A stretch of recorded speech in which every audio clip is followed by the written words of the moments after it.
Welcome, everyone, and welcome to Kevin Theissen, who is a professor of geology and environmental science in the Department of Earth and Environmental Earth, Environment, and Society at the University of St. Thomas. Kevin has broad interests and in past and present climate and environmental change, and he makes use of sediment cores collected from lakes as natural archives to explore these changes. Kevin has done collaborative research with many St. Thomas students and was the winner of the St. Thomas Undergraduate Research Award for faculty in 2017. Kevin has published a variety of journal articles, technical reports, field trips, and pedagogical resources in the geosciences. So thank you, Kevin, for your willingness to give this presentation, and you can get started. All right. Well, thank you, Tony, and thank you to all of you in the MGS for inviting me to present at the seminar. I'm honored to be here, and today I'm going to be talking about some work from, as you can see here, down in southern Nevada, and talking, I guess, more broadly about the central and southern Great Basin and looking at evidence for past climate and past drought in that region. So just a little outline for the talk. I'll give some background about the Great Basin and talk a little bit about the motivation for this kind of work and my approach to what we did. Then we'll look at some of the research that did with collaborators and students from St. Thomas, and we'll focus in maybe on evidence for a period of mega drought in the Great Basin that's maybe getting increasing attention now. It was did not have as much in the past. Talk a little bit about the climate forcings or causes, potential causes for this event, and then I'll talk a little bit about some continuing work and wrap things up for y'all. So part one here, just a little background. So I apologize if this is review for a lot of you, but never hurts, right? So the Great Basin, we're talking about this very large region that covers nearly all of Nevada and then large areas of California and western Utah and even a bit of southeastern Oregon. And, partly the name refers to the fact that this is an area of the country that drains internally, right? So it's not getting out, or the drainage is not getting out to the ocean in this area. Geologically speaking, right, this is a DEM image, and you can see here the Great Basin is characterized by these basins and ranges, right? So we've got mountain ranges, more or less oriented kind of north-south or close to that, and separated by these lower-lying basins. And kind of looking at just a cartoon of the tectonics, and thinking about the underlying processes, to really boil it down to the basics, right? We've got long-term extension of the crust taking place. So in so doing, right, we're creating a lot of normal faults, and this results, of course, in these ranges separated by the basins that I mentioned. The ranges are primarily older rocks, so we're talking about a range of Precambrian to Mesozoic in age for the most part, and lying in the basins and overlying these older rocks are much younger quaternary sediments, right? That's kind of washing out from the ranges themselves and accumulating and filling those basins. One thing that doesn't maybe get mentioned as often in kind of these kind of general overviews is the fact that the the faults, normal faults, which are mostly north-south oriented, are good conduits for spring water, groundwater, to migrate to the surface. And so it's not unusual to find in what is today, these fairly arid regions, to find springs in the areas of faulting within the Basin and Range.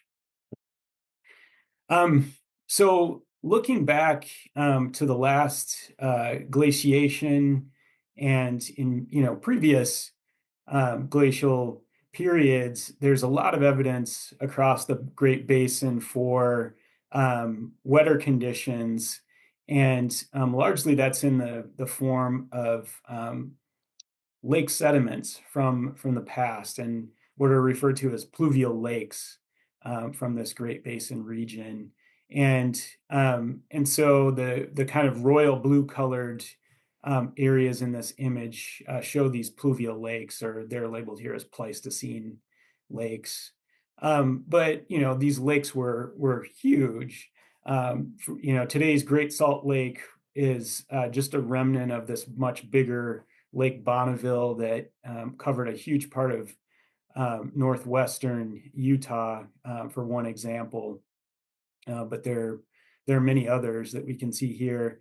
The kind of lighter colored blue color in here shows, present day lakes that still exist in the Great Basin. And of course, that's because since these wetter times, things have dried out significantly, and this is now a semi-arid to arid region in the present day. And we can see, if you go to the Great Basin, you can see remnants of these once Great Lakes or Paleo lakes in lots of areas. Here are just a couple examples. On the left, you'll see Paleo Lake Tecopa sediments. So this is near Shoshone, California, just outside of Death Valley. And there are thick, sequences of these sediments from Lake Tecopa there. And then, of course, in Death Valley, there's Lake Manly that existed in the past, was once thought to have been as much as 600 to 700 feet deep. One of our geology instructors who's taught a field geology course, and I know there are some folks at MGS who were part of St. Thomas and got their geology start there, and have probably participated in this course, or have participated in this course, I should say. But so for many years, I was going out every January, and we've involved students in, not only seeing these sites and learning some geological skills here, but also getting involved in some research down in the Southwest and in the Great Basin. And one of the things, right, we absolutely talk about while we're on this program is climate, and the climate of the Southwest, which is, of course, much different from where we are in Minnesota. When I first got involved in this course, way back in January of 2004, the place that we camped at Lake Mead, kind of near where we do a field geological mapping project, this was kind of, what things look like. There was a bustling marina right along the lake shore at Lake Mead, and a lot of activity in kind of an important recreational area, among other things. By 10 years later, this was kind of the scene at the exact same spot. Lake Mead has over the years dropped in terms of its lake level, and it got bad enough that they had to pack up the marina completely, and there have been really considerable changes that have taken place as water levels have gone down. And so, there's been a long-term drought, and by long-term, in this case, I'm talking about, a decadal scale drought, 20 years plus kind of going on in this region. I was just in the area last March as well, and things haven't changed much from the scene here, unfortunately. So, part of the motivation, of course, for this thinking about this topic is kind of this drought that's gotten a lot of attention and concern. This was already a dry region, and it's also, of course, an area that's growing fast in the U.S. The southwestern cities like Las Vegas and Phoenix and some of the areas of southern Utah are growing especially fast, and so water is an ongoing issue. And so, of course, with that in mind, there's good reason to think about what we can learn from the past and understanding sort of the past frequency and magnitude of drought across this Great Basin region. And so our approach was, my area of experience is really using lake sediments as kind of a natural archive to look at changes in past water balance and climate. And so that's an important goal for this research. So if you take nothing else home from this talk, the thing that I want you to take home is that our record, the one that I'm about to talk about, and then the work of several others from the central and southern Great Basin show significant evidence of these extended drought periods that were both drier and longer lasting than this recent multi-decadal drought that's still affecting the region around Las Vegas that I've just shown. Okay, let's talk about some research and talk about some of the data that's come out of it and what we can take away from it. So long before I set out on this project I'm about to talk about, there's been work looking at drought and looking at hydroclimate from the Great Basin region. And maybe one of the best known is this study by Scott Stein back in 1994. And what Stein did and his collaborators was he found around the margins of Mono Lake a number of these ancient trees and came to the reasonable conclusion that these trees had started to grow in drier conditions where they could thrive and grow, and that they died relatively abruptly in wetter time. So he and his collaborators actually went around and age dated these trees remains, and they dated to medieval times. And so he noted a medieval period of drought that over larger areas has been come to known as the medieval climate anomaly, where things were drier, and there's evidence of warmer conditions as well during this period. And so, Stein's work was built upon by others, like you can see Cook et al., some results from their study. They looked at trees and tree rings, and they refined some of the work that Stein had previously done and found evidence for kind of two multi-century scale mega-droughts, about 200 years long each, that were separated by a little wetter period. And you can see the range of age dates shown there. Other work has continued. And so this MCA period has gotten a fair amount of attention. And with regard to the Great Basin, it's known as this period with kind of two significant mega droughts. And so that's kind of the backdrop that where we came into a little bit. our particular field site that I'm going to focus on in this talk is an area of southern to central Nevada called the Pahranagat Valley. And so you can kind of see the map of the region, and it's more or less north-south oriented valley in this Basin and Range area. It lies between the East Pahranagat Range and the Hyco Range in this area. And it's an area with a number of wetlands and springs. And the reason the wetlands can exist, of course, is the existence of these springs, which come from two distinct sources. There are springs that are coming from a deep regional carbonate-rich aquifer source. So this is in Paleozoic aged rocks. These are highly discharging, and then in the south of the Pahranagat Valley, there what are referred to as local springs, or I'll mention as local springs in this talk. These tend to be more shallow. They're in volcanic tertiary aged rocks, and they're much, much lower in terms of their discharge today.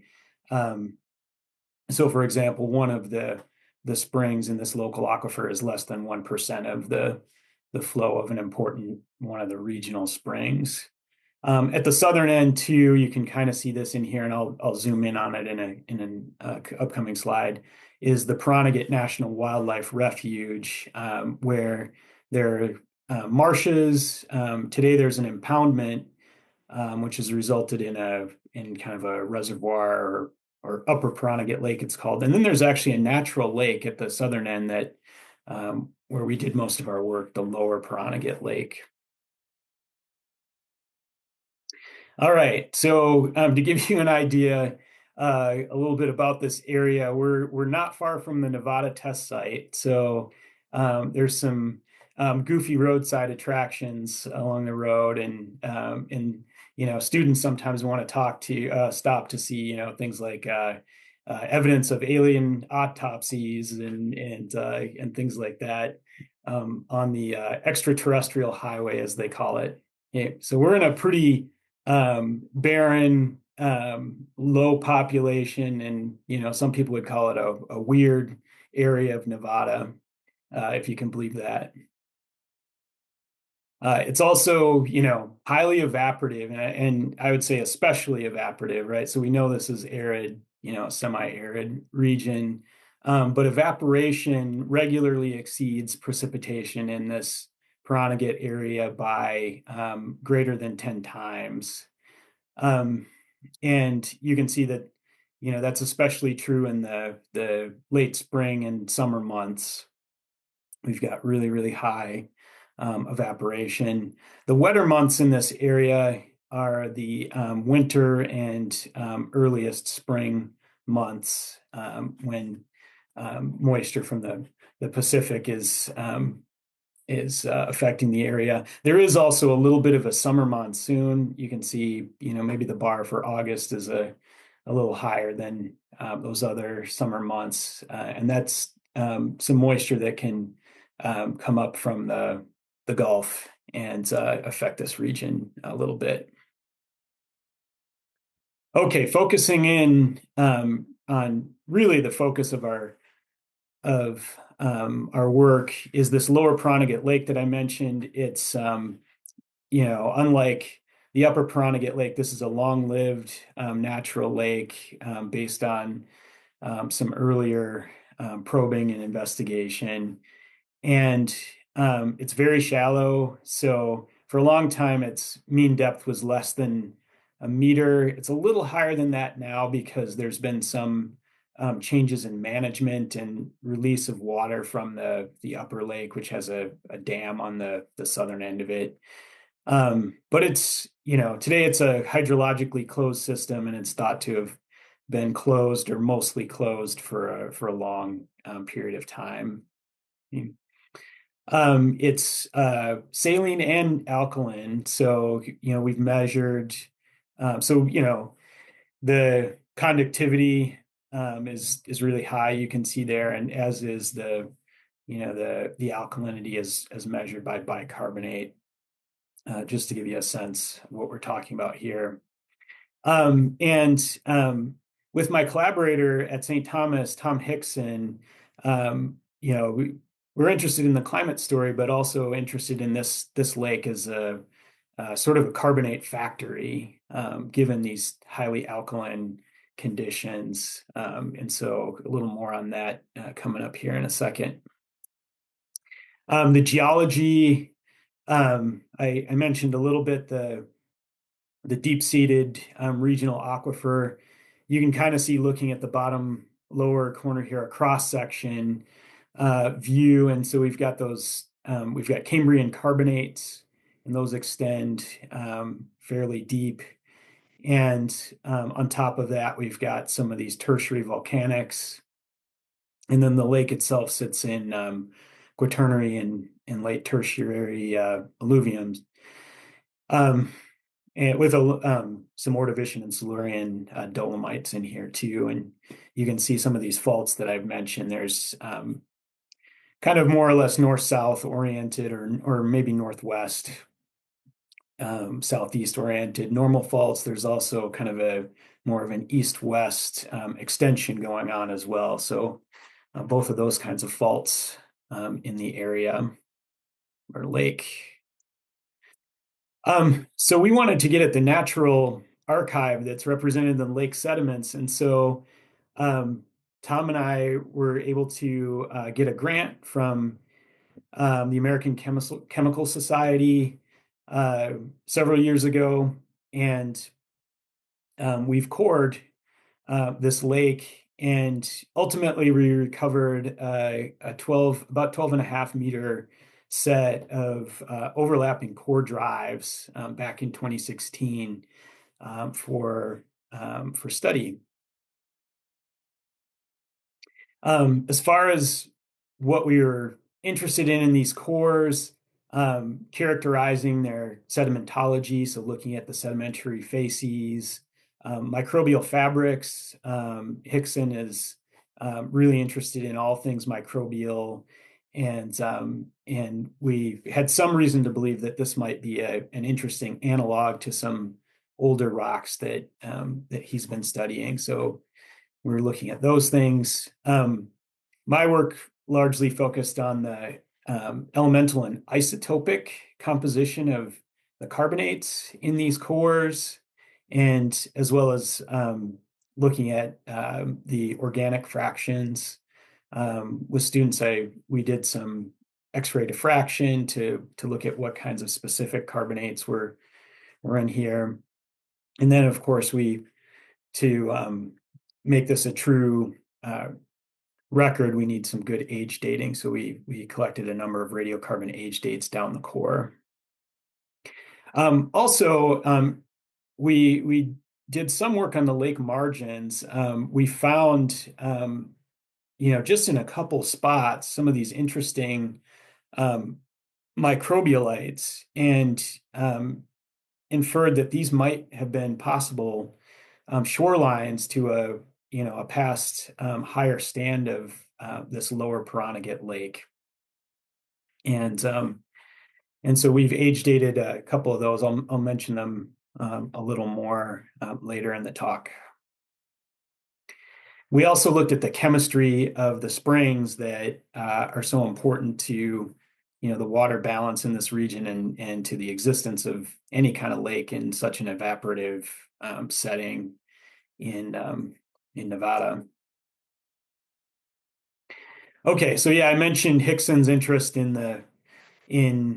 our cores and some of these microbial samples, and in particular, he's looking at these lake sediments as analogs for Oligocene to Miocene aged rocks that he and another colleague at St. Thomas, Lisa Lamb, have been studying for years, and found some really compelling evidence that our Pahranagat Lake is a reasonable analog, a reasonably good analog to these much more ancient rocks from the Lake Mead area. So this is just kind of a sample of comparing some of the facies from the lake to some of these more ancient rocks seen in Lake Mead from our first published paper on our work in this area.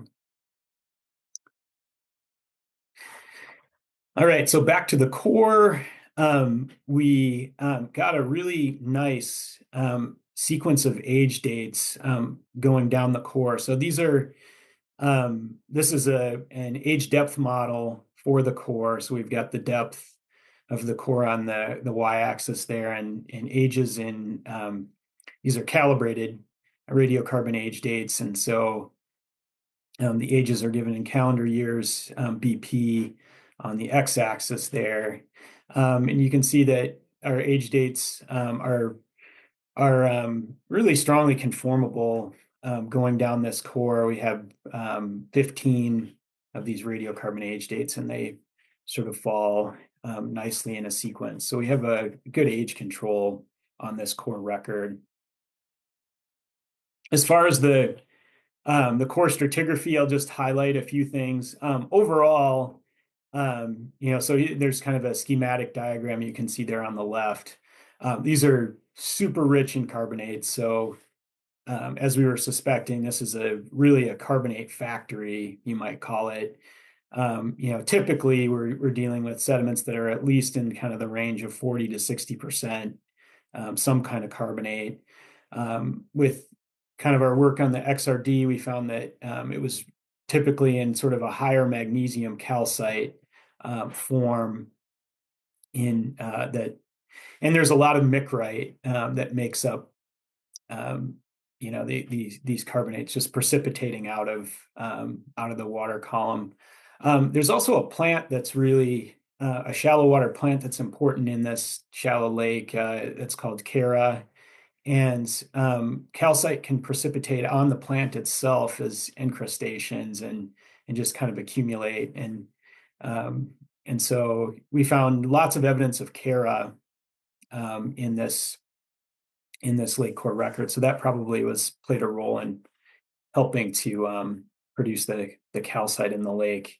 Then I've zoomed in on an example of kind of your typical carbonate rich sediments, kind of shown in number 1 over there on the mid right. And then on the far right, interestingly, way at the bottom of the record, we start in these really dark organic rich sediments.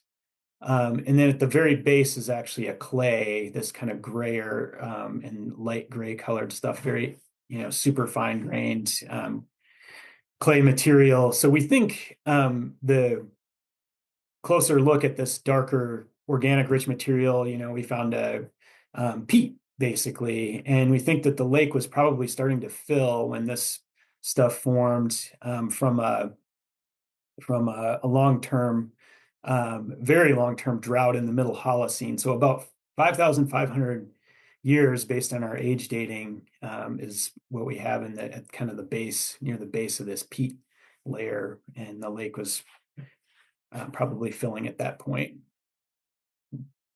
Isotopes are an important part of the story, and the reason this lake is a valuable indicator of hydroclimate is in large part because of the strong influence that evaporation plays on the isotopic composition of the waters, and therefore the carbonates that are forming in the lake. So this cross plot shows kind of the meteoric water line as based on the hydrogen and oxygen isotopes, and from a lot of surface water samples and springs, you can see this really strong relationship and meteoric water line. And then there's an evaporative curve that's shown with the dashed line with a lower slope that's typical of kind of evaporative processes.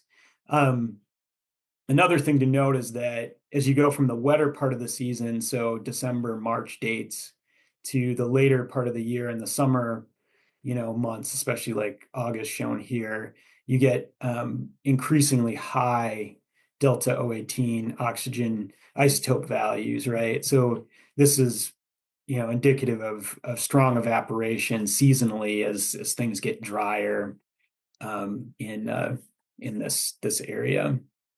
So our inference is that knowing the strong relationship in the waters, we can apply that with the carbonates. And so that's what we did. And so this plot, bunch of panels here.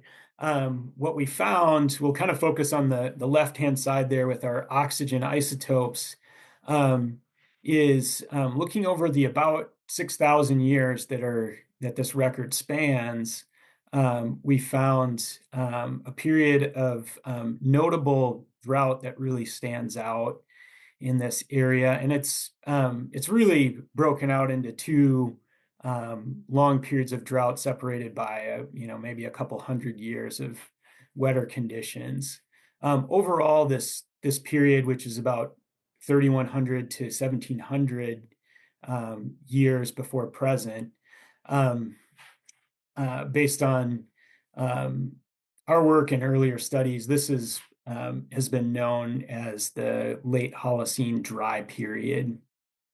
And those two dry intervals you can see here, about 3,100 to about 2,400 years BP. That's the earlier one. And then the later and shorter period of drought, about 1,900 to about 1,700 years BP, with this kind of wetter interval that was centered on about 2,300 years before present.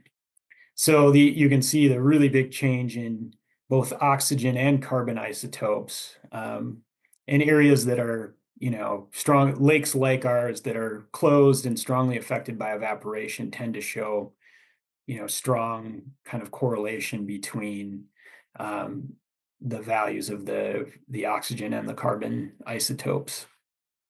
Other data shown here, right? So on the far right are carbon to nitrogen ratios from organic matter. Showed there's a lot of terrestrial plants, relatively a stronger signal from terrestrial plants during this LHDP period relative to kind of the periods both immediately before and after that period, for example. So we had good evidence for this LHDP drought, long period of drought.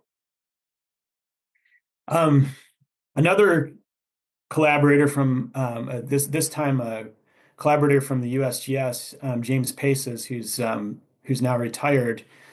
We looked at both strontium and uranium isotopes, and Paces had previously done some work on modern day spring chemistry and its uranium and strontium values. And we applied this again to the carbonates.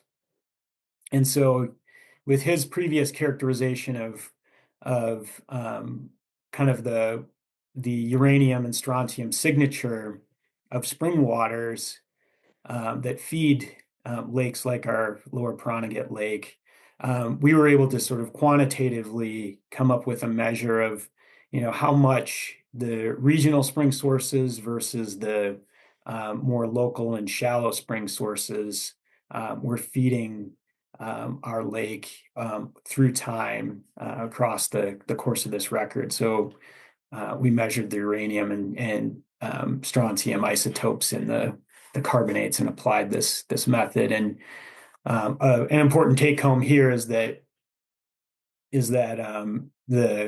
the drought period, this LHDP, seems to be a period where spring water sources from our regional carbonate aquifer, which are really dominant today, were less important relative to the local sources during that time period. Okay, our record, since we published kind of the first, the 2019 paper, kind of looking at the isotopic story from the cores, is part of I would say, a growing effort to get a better picture of this late Holocene dry period. And so I've put up here an example of a more recent study by Leslie Anderson, who's in my field and works at the USGS. And so you can see a couple records, including our Pahranagat record on here. And then she was studying specifically this lake in central Utah, Emerald Lake, and kind of seeing how things align. And all of these records in one way or another show evidence for the LHDP. And so really this is part of an effort to get a kind of a better regional picture of how extensive this drought was in terms of space and time. And a take home in this effort is that our record is one of a whole lot that have now seemed to show pretty strong evidence for this significant drought across the central and southern Great Basin. So all the areas that you can see that are marked in with yellow symbols are ones that show kind of drier conditions during this LHDP period.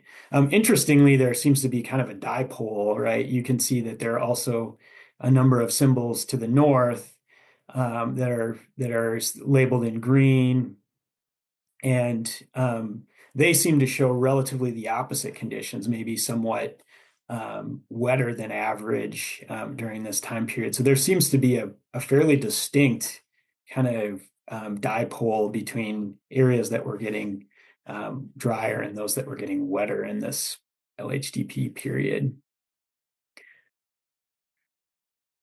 Okay, I wanted to just talk briefly about the possible causes for all this.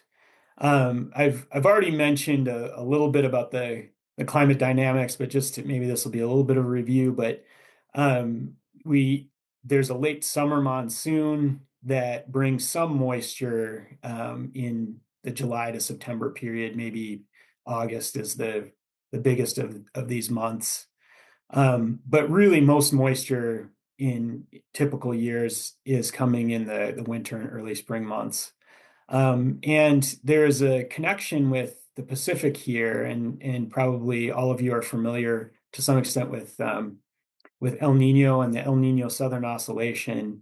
And so El Nino years are correlated with increased moisture and relatively cooler conditions across the southern and central Great Basin, whereas La Nina years, and we're just sort of ending a La Nina year this year, are correlated with decreased moisture. And so, this is just kind of a very generalized image, but the location of the jet stream and storm track kind of tracks into our region of interest here during those years, and it tends to be wetter, as I mentioned. Of course, other areas are unusually warm, and including in strong El Ninos up here in the upper Midwest. We had experienced this firsthand in our field course back in 2010. This is actually Death Valley, if you can believe it. But we, in one of the hottest and driest places on the planet, we were walking around in fogs and it was raining all day. And so it made for a very weird experience during that particular El Nino. But ultimately, we ended up with some cool images, snow in the mountains and a little bit of a bloom in the valley, which was pretty cool. La Nina, we importantly for our talk here is results in kind of drier conditions down in this part of the southern Great Basin. And you can see the jet stream is displaced off to the north, and so the focus of moisture is offset there to the north as well, and so that results in drier conditions on average during these La Ninas. And this bears out in, instrumental records. These are some regional climate results for precipitation during La Niñas in southern and central Nevada is one of the areas with drier conditions. So maybe, one idea is that maybe we had long-term La Nina conditions existing in the Pacific Ocean or La Nina-like conditions. And there, some have postulated this in studies about previous droughts, like a very dry mid-Holocene period. And then Scott Mensing from University of Nevada, who's worked on the late Holocene dry period a bunch, is kind of speculated that maybe this is applying for the LHDP. So maybe something with the dynamics in the Pacific and these potentially long-term La Nina conditions might explain the event. Yeah.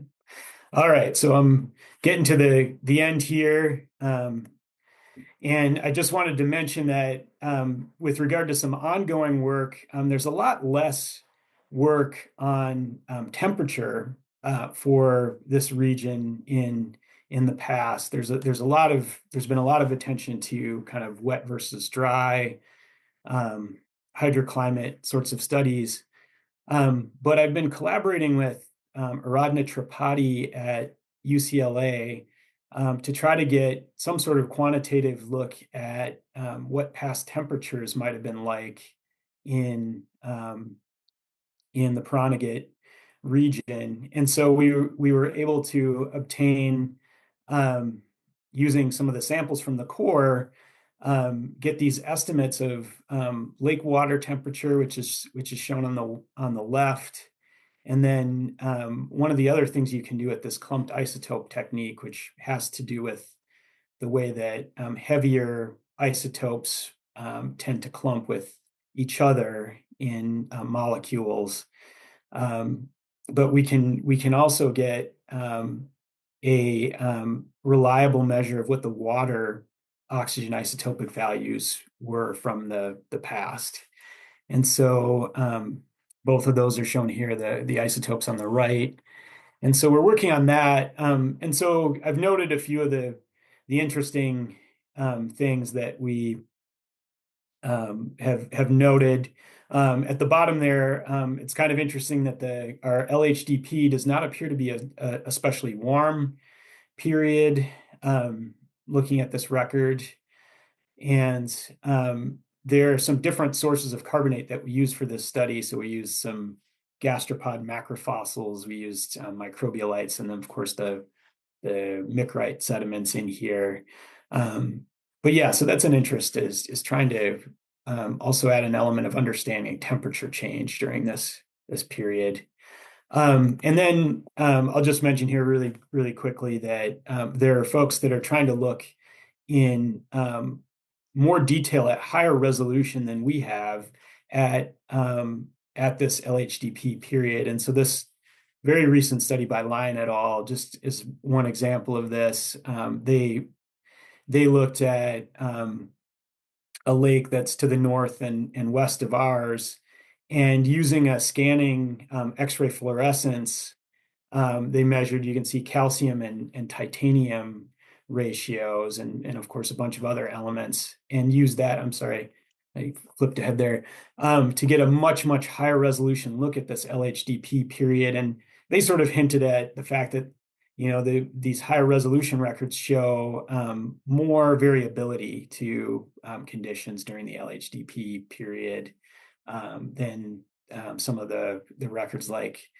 ours have shown. So I think there's some interest in getting a higher resolution view of this long drought period from the Southwest. All right, and so just to wrap it up, some concluding notes here. And we have good evidence for this really extended drought period. And on the face of it, it looks like it was longer and more severe, certainly than the current drought, and potentially more so than the better known medieval climate anomaly that I mentioned earlier. This could be tied to some dynamics in the Pacific, like the potentially extended La Nina-like conditions, but that's unresolved at this point. And then I just mentioned kind of a work on quantitative reconstruction of temperature. And I should mention also that the work with the clumped isotopes enables, some extensions like doing hydrological models of past evaporation and precipitation for that period that we hope to do. And thank you for your attention, and welcome your questions.